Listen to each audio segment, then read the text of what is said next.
Do you see a small percentage, no percentage, or what percentage of athletes who play with other athletes then going and forming businesses with them? Is that a very rare thing, or is You it know something you see what? a lot?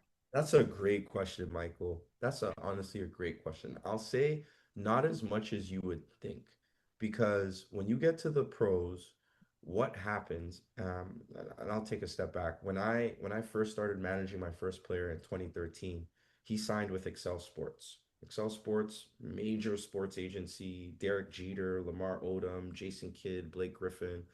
And his AAU coach became his agent. So now he's an agent, and agent signs with the big agency. And throughout the year, you're traveling and you're seeing all the other players that are within the same agency.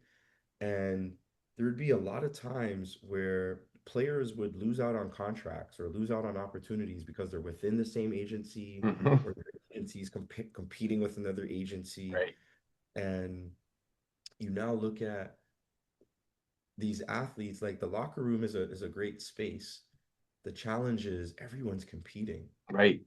a lot of the wrong things, right? They're competing for cars and clothes and this and that.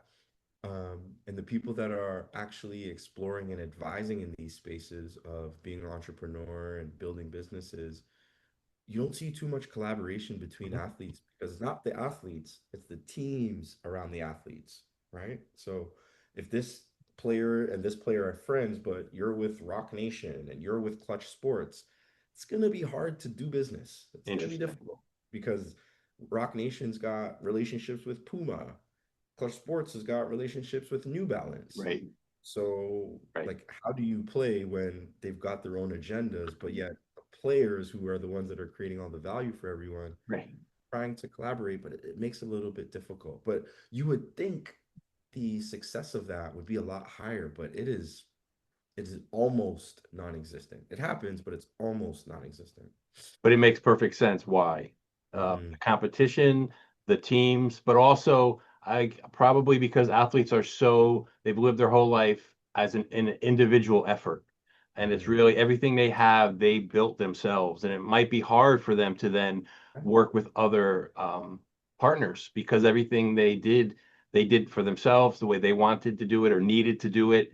They were completely in control of their own training and their own destiny.